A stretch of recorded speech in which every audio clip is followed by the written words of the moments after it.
So, mate, 2026. How are you? Very good, very good. Louis Aparicio, founder of Sport Mastermind. Good to see you today, bro. Hey, absolutely brilliant to see you. And I wanted us to start the year. Obviously, it's an amazing year ahead of us. But in order to make the year possible, you also have to plan, right? Yes. And I wanted us to start this at the top of the year because we've been discussing doing content for a while. Yes. But it's not just really about the content, it's about the discussions, it's about the conversations that are driving businesses forward, economies forward, and obviously, founder to founder, without the meetings that we have, you know, we wouldn't be able to sit here today knowing that we've been able to accomplish the goals that we've set out. Yeah, and even looking back at 2025 was a very, very good year. Yeah. When we did the thing with the university. That's right. At such a high level, and they still talk about it. Yeah. Even during Christmas, they were writing to me, just let us know, is it happening again? It was a great year. Yeah. This year, we're talking of a minute ago, there are so many things happening. Yeah. We've got the Olympics coming up. That's right. Just around the corner. That's right. I remember we did the Summer Olympics. Yes. We did some work on there, which I remember you were out there. That's right, interviewing people. You sent me the recording. Yes. I put you through AI at the time. That's right. Rewriting it. Then push it back out. It was just amazing. It was really good experience, actually. Yeah, exactly. Top level interviewing, yes. But providing your skills allowed it to, get distributed to Spotify and to different platforms. Almost real time. In real time. Is amazing. And the creative thing is that was brilliant at the time. Yeah. And technology, even within that short period, has moved so quickly now. Has developed now. And now with the Winter Olympics that we got coming up, we've got a few interviews lined up. That's right. Yeah, even this week, we'll be speaking with the speed skaters from Team GB as well as the director of ice skating as well. On the 7th of Jan. So this will be out before then, but it's an amazing opportunity now to not just drive the conversation about the Winter Olympics, but also to support our athletes, our Team GB athletes and other athletes, from all the countries that are participating as well. Yeah. But obviously our focus is Team GB. Of course. We'll be highlighting what they're doing. Yes. And it's a great time, to highlight the sports that people don't really talk too much about. That's right. It's only recently I was personally with Shaq Lawrence. He's actually a Canadian bobslayer. Yes. Right, so he's part of the Canadian bobsleigh team. He's breaking a lot of boundaries, and he's an award-winning person. And he started. I love his story because he started as a college football. That's right. American football. NFL. That's right. NFL. Exactly. This is amazing. He had an injury, I believe. Yeah. And then he transitioned from that to bobsleigh. It's an amazing story, actually. Amazing story. So imagine being a sports person who's gone down one route and then pivoted and then excelled in the other. So it just goes to show as well, just like in business, sometimes you have to pivot. Yes. But as long as that drive is there, you can always succeed. You can always succeed, Those stories are important. Try and organise, actually, to talk to him as well. Certainly. Yeah. When we spoke before, he was like, meet me up in, I think he's going to be in Cortina. So, we'll definitely do some sort of work with him. Yeah, definitely. Well, he will be there, for sure, actually. We'll be competing. So, you know what I mean? Obviously, we're supporting Team GB, just for the record. You know what I mean? Hopefully, they won't compete. That's it. But... it's talking about sports. I wanted to focus on Sport Mastermind. Yeah. That is your baby. Yes. But what a way that it's grown. And, in 2026, Sport Mastermind is going to be playing a massive role, not just in sport, but also in technology as well as the other services. So let's break down what Sport Mastermind is for the people. Technology, as you know, I'm a technologist. Yeah. All my life I've been working in technology here in the city, in the city of London, where these studios are, actually. Yeah. So it is very, very well located, I must say this. And I think the time, like a good friend of mine said to me, Andrew, he said, your time has arrived, really, with the advent or the discovery of AI now into the wider population. It is just, I can now accelerate what I couldn't do before, because of the cost to access these things before, which is prohibitive.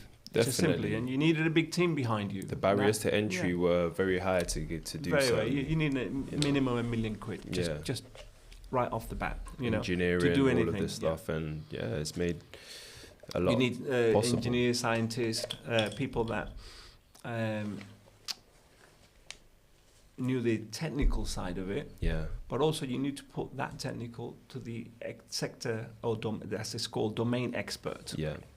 Of that, so you put them two together, and that's when you actually start getting that fire going on. That is where I want to be doing this year.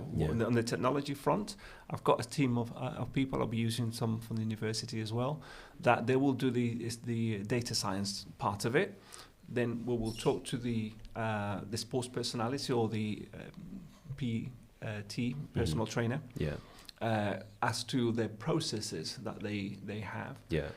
Capture all of that data, package it and analyze it, and create a tool around that. Amazing. How it's going to evolve, we don't know yet, but that is something that I believe will now revolutionize, and it is, changing the way that people are being trained. They're far more data in everything is data centered now, isn't it? It is, and media. This is where people don't quite put the two together. Media has got so much data in it, so it's about extracting it and analyzing it and getting information that you wouldn't otherwise have been able to do that. I mean, well, of course, being a founder of a media production company myself, FFP, our thing is telling stories through audiovisual production. But when you talk about data, actually, that's something that, we're very much starting to become more aligned with, because yes, you tell the raw and the real stories, but when you extract data, you're able to understand how that information is impacting communities, wider population, and even to a global level. And the work that we're doing around the world allows us to understand data in a very much more sort of a granular way. And you could see little tiny things that you could improve a microsecond on it. And the positioning, say in football, if you're going up there, well, what is the guy on the left-hand side doing? He should be somewhere else. And data actually will tell you should be in a better place. If you're up there, you need to be a bit further forward. That's right. All these things. Yes, the traditional way is said by eyes. Yes, you do need that still. You need that coaching. But the analyst would be able to tell you actually, a more percentage would be if you go up what the margins are. Just that microsecond, and that's the difference. It's, on there. So that's very, very exciting on that. It is.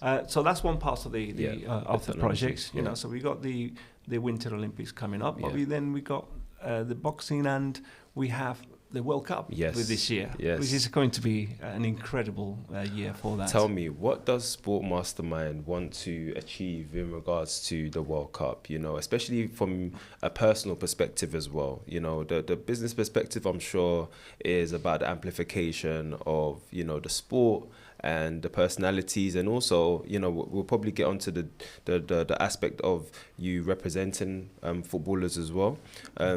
But let's talk about, the personal aspect for you, like, and what you want to gain from, your company being a part of the World Cup this year, especially from a South American perspective. Yeah, I would say Latin American, because it's obviously going to be, on the North America. You got Mexico, USA, and they have the Canada.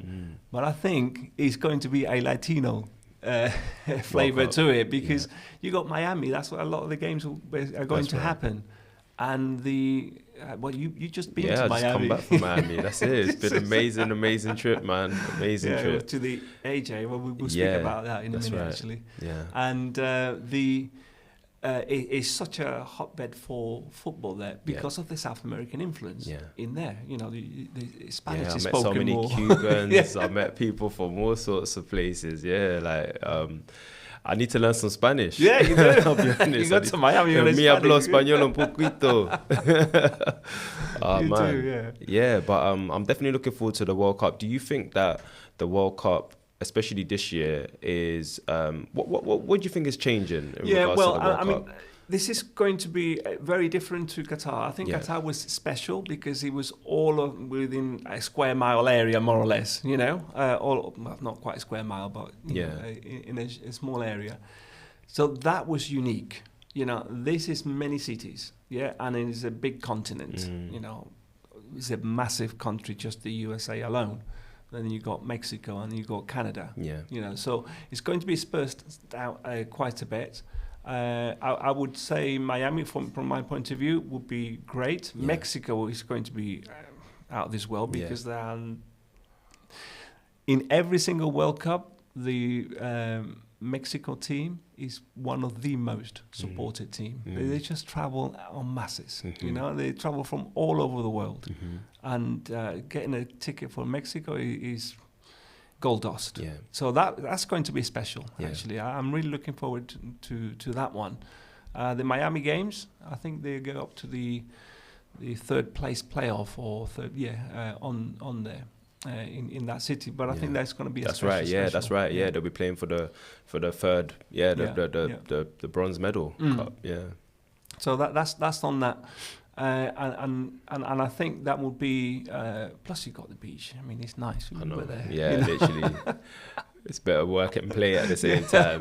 Better work and play, and the weather's beautiful. As they say, you know, Florida, I think it's like the sunny state of America. It's pretty much sunny all year round as well. So and from a business perspective, already, you know, it's the biggest grossing World Cup. The tickets through the roof, which I have an issue with. I think it should be a lot more accessible than what they were before, but it is what it is. I guess it's because of the demand, but that's a bone I would like to pick with FIFA, because it's not right. You know, that the just the normal fan, you know, you got to pay to go to the United States, the visa, the hotel, and it's not cheap. And then you got to pay really contributing to the economy. £500,000 for just a normal ticket. That's a little bit of it's a sore point, and I think that is not right. So FIFA, if you're listening, they should have done something about it. Make it more accessible to the fans. I believe so. Without the fans, there's not football. There's no football. There's no sports. There's no sport. Simple as that. The one. Economically, it will be. It's already, you know, it's going to be the highest grossing World Cup. For sure. You know, probably double what was before. Wow. That's crazy. So, it's amazing. So, Sports Mastermind, I know previously in our conversations you've talked about, you know, the representation of players as well. While we're staying on football, you know, what's the vision for 2026 or going forward in regards to like player relations? I mean, when we started this 10, 15 years ago now, it was because of, really, I'm from Venezuela, as you know. So it was because at the time I wanted to position Venezuela into the UK mindset a bit more. And I just thought it has to be through sport, you know. So that's how I started really on that. I organised Venezuela against Nigeria here in London. Amazing. Who won? It was 1-1. Okay, draw. It was a draw, but it was a great game. It was actually a great game. For Venezuela, even Richard Paez, he was the coach at the time, it was the most important football match for the Venezuelan team players, because from there they started to be going out to Europe. Before then, really, they were just staying in Venezuela and all small leagues around the world, not in Europe. And that was really the beginning of that transition period. So that was really, really good on that side. And then I worked a lot with the Argentinian embassy, and I organised at the time visits for the whole of the Argentinian FA. They came over to England, looked at various different clubs, how things were working in here. It was really at the beginning of the taking off the 2010, more or less, 2011, 2012. On that side, there was some political differences between the countries, still is, but there was more pronounced at the time. Yeah. And I was working with the Argentinian embassy and said, look, you've got so many sports that you have alliance with the UK. You've got tennis. You have polo. Yeah. Yeah, and you got rugby. Yeah. And obviously football. Yeah. So just concentrate on that. Don't talk about the politics. Just bring them these people, and they started doing that. Yeah. And sports can be a unifier, isn't it? It was, and it was very, very successful. And there the wine was promoted through that, the Argentinian beef. So it did transition. So on the business side, that's what really Sports Mastermind is. Really. Yeah. We're more about generating the business around the sport, and if you do business, great. If you don't, you have a good time. Yeah, definitely, definitely, 100%. And within sport, there's so many opportunities. I wanted to get onto what the vision is for 2026, aside from obviously knowing that the World Cup and the Winter Olympics and all these major events that we're going to be involved in, are coming up. What is one of the main things that we want to, or you want to, what's the outcomes that you want for the everyday user of the Sport Mastermind platform? That's really what it is. Yeah, like a B2C mindset. We're going to have more of this type of conversation. Yeah. With sports founders. Yeah. Because there's such a big industry. Yeah. Yeah. And people, they're big, but it's like the media industry. People work more or less in silos, alone, and they work in small groups on small projects. So I wanted to bring a little bit more structure to it, and it's about time, something like that does happen. Awesome. So being more like a collaborative sort of hub for working for people to come in and do business. Yeah. So I'll be interviewing founders. Yeah. I'll be interviewing CEOs of Manchester City, for example. How do they work on this thing? What are the other opportunities for small businesses to come into the big clubs of that? The FA, they have many projects going. How do they send it out to the wider community? Do they have a bidding system that people can apply to? And if they do, can we advertise it? Can we tell the smaller SME to come into that on that? So it's about data, but giving people that opportunity to bring in and say we could pitch. For example, the one we're going to be doing for the Winter Olympics. That's right. Yeah. So go out there, interviewing those players, get them a bit more profile, and hopefully get them more sponsorship. That's one of the things that's it. Actually, sponsorship. Yeah, that's a major area that I've been focused on as well, and over the past couple of years. Of course, working in the media space has kind of organically, pushed us into the PR space and representing athletes, and other talent, and sponsorships and partnerships are a massive part of that. And that's certainly something that I want people everywhere to be able to access. So not just those that are sort of in the UK, because our work has taken us around the world, it means that Saudi Arabia, Dubai, that's right, Miami, exactly. That's why you want to go back there. I got a bit of a tan.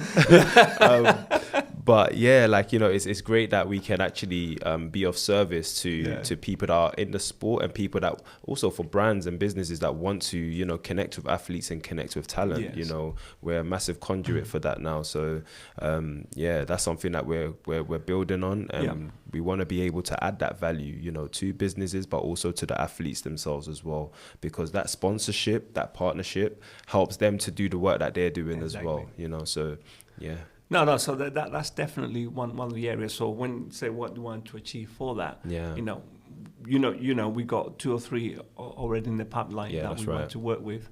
And there's some clubs as well, even like for the Premier League clubs, when we talk about football, you know, there's some Premier League clubs that obviously, you know, just for discretion we won't mention, but, you know, we're speaking with them currently about, you know, sponsorships, you know, there's a few clubs that want sponsorship for different reasons as well. And, you know, we have the relationships, and not only that, we can also provide the PR services around those deals as well. Yeah, it's the activation side of it. That's it. So on the media side of it, that's, you know, what value do we bring? And I think, you know, that's the value that we bring. This is it. We're not just bringing the sponsor with the money, but we also saying this is the activation that we're going to do. That's correct. For that, and it works for both parties, both for the club, because you come already with a plan. Yes. Yeah, not just the money. Exactly. You said, okay, how are we going to expand? Because it's that relationship between the two. This is it. So that's definitely, I'm really looking for that. I mean, 2026, that is what I'm looking forward to, because I think that is a great opportunity for us, obviously, but, you know, whoever is listening, is a fantastic opportunity. 100%. And if they want to come into the UK, to the Premier League, obviously, that's the people that we are talking to.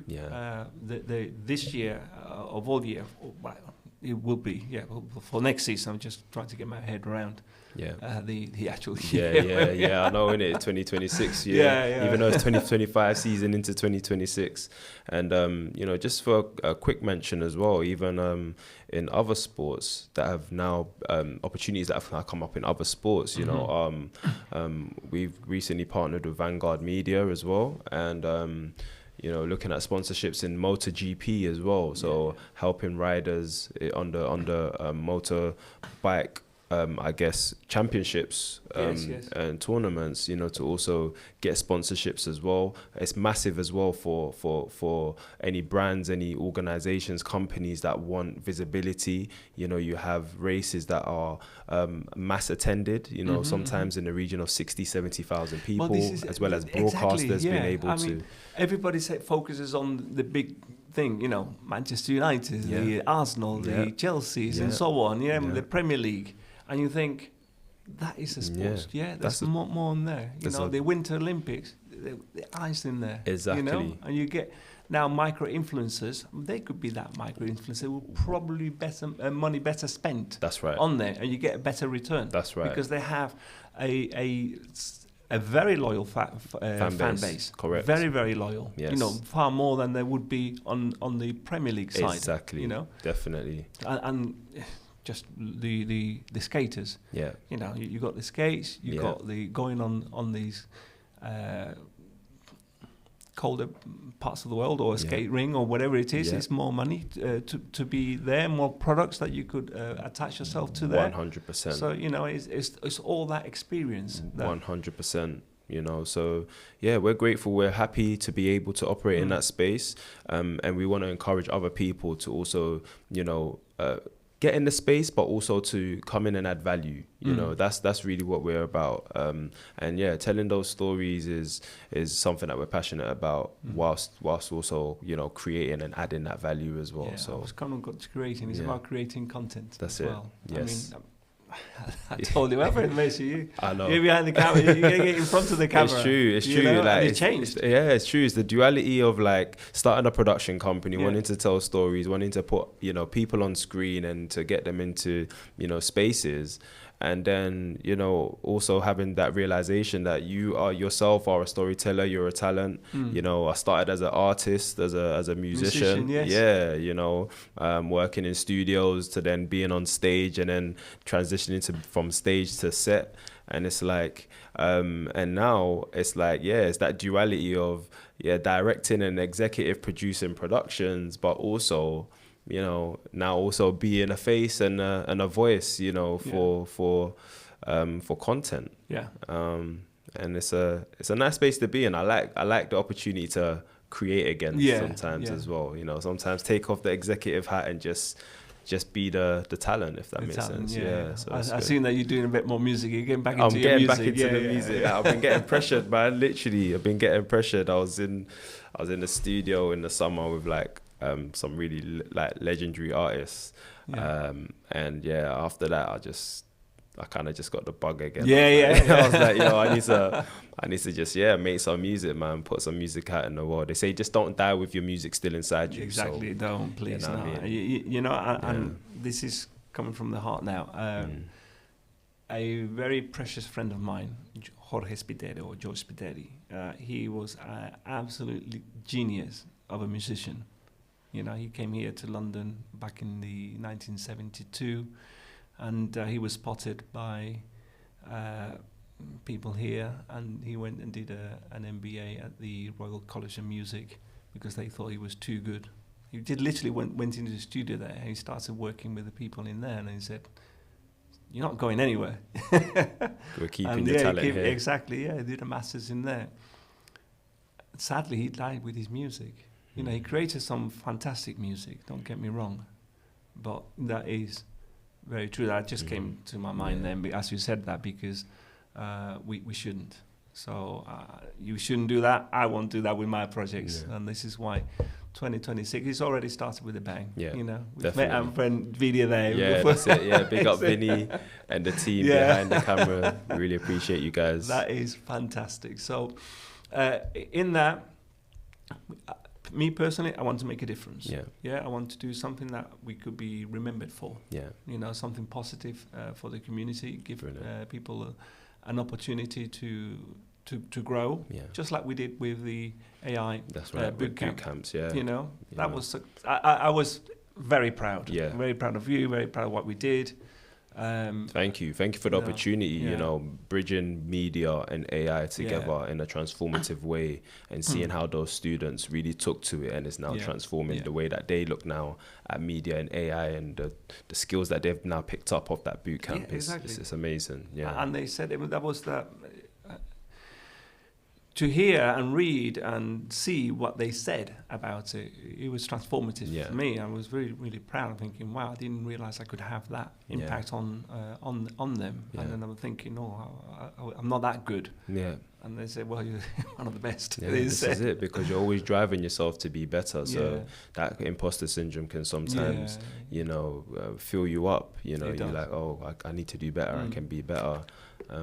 When you get testimonies like that, you realize, you know, at least, you know, in your quest to be better, you've already supported somebody else. We have, and also just to think back, I mean, there were last year's bachelors, you know, master students and PhD students. That's right. That's right. They weren't like, you know, dropouts. No dropouts. These were like, you know, highly educated, you know, highly disciplined students, you know, it is. And for them to leave. To say that. So on that, going full circle then, for the media, as I showed you earlier, developing an all-in-one AI content creator machine. So that is the 2026. That's definitely what that'll be within a couple of months. Awesome. Will be out, so we could have that for the creation of content. Awesome. You know, that is the other big project that we got on board. Fantastic. Well, I want to sign off the back of, you know, us, you know, celebrating some of those young people that we've supported, you know, to just big up MDX Works for their partnership and their collaboration, bigging up Skills Mansion for also producing such a really good boot camp and allowing us to be able to do what we do. And outreach ministry as well. Outreach ministry as well. I mean, without them, it wouldn't have happened. Wouldn't happen without them. So, I think we'll sign off by using something that we like to say at Fortune Favors Productions. You know, the best way to predict the future is to create it. And I think that's an Abraham Lincoln quote as well. But the best way to predict the future is to create it. So let's keep creating. Let's keep creating. Let's go. Let's go, mate.